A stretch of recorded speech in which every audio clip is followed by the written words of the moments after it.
সম্পর্ক চাহিদা মেটায়। আমি বিয়ের আগে, আমার তো বিয়ে হয় না, আমি জানতাম না।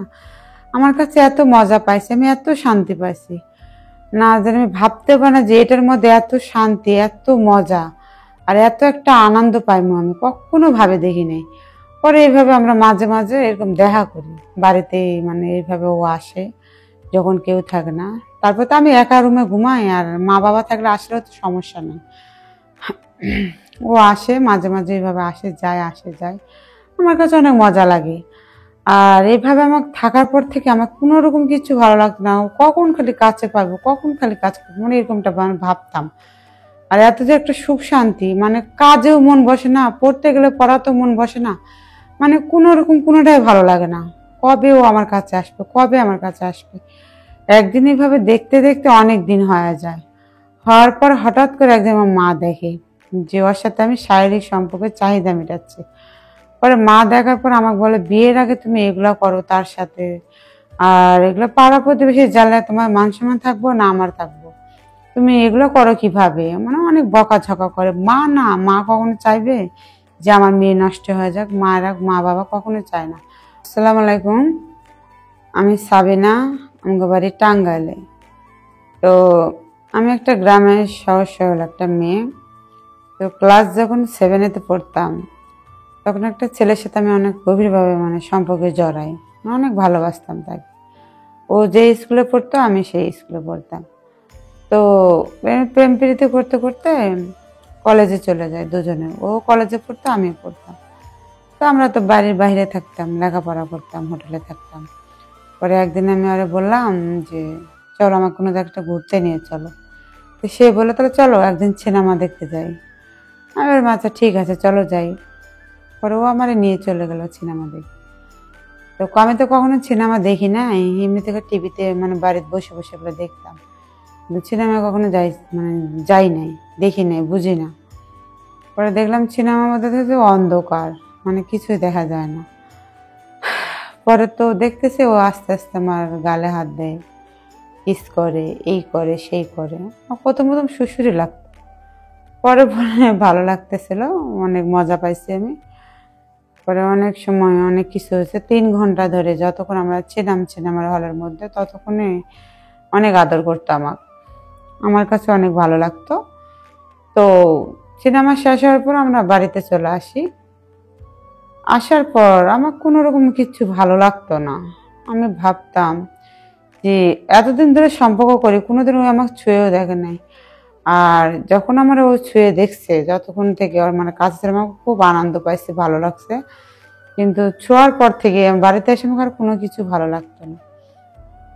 ভাবতাম যে কখন তারে আমি কাছে পাবো, কখন কি হবে, মানে এগুলো অনেক সময় ভাবতাম।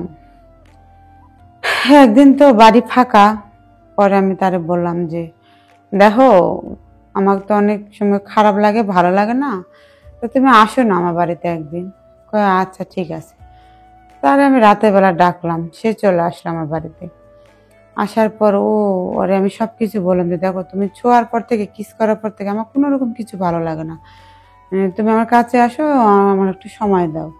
ওরও আমার কাছে আসে, আমার সময় দেয়, শারীরিক সম্পর্ক চাহিদা মেটায়। আমি বিয়ের আগে, আমার তো বিয়ে হয় না, আমি জানতাম না। আমার কাছে এত মজা পাইছি, আমি এত শান্তি পাইছি না, যে আমি ভাবতে পারি না যে এটার মধ্যে এত শান্তি, এত মজা আর এত একটা আনন্দ পাইমু আমি কখনো ভাবে দেখি নাই। পরে এইভাবে আমরা মাঝে মাঝে এরকম দেখা করি বাড়িতে, মানে এইভাবে ও আসে যখন কেউ থাকে না। তারপর তো আমি একা রুমে ঘুমাই, আর মা বাবা থাকলে আসলেও তো সমস্যা নেই। ও আসে মাঝে মাঝে, এইভাবে আসে যায় আসে যায়, আমার কাছে অনেক মজা লাগে। আর এইভাবে আমার থাকার পর থেকে আমার কোনো রকম কিছু ভালো লাগতো না। ও কখন খালি কাছে পাবো, কখন খালি কাজ করবো, মানে এরকমটা আমি ভাবতাম। আর এত যে একটা সুখ শান্তি, মানে কাজেও মন বসে না, পড়তে গেলে পড়াতেও মন বসে না, মানে কোনো রকম কোনোটাই ভালো লাগে না।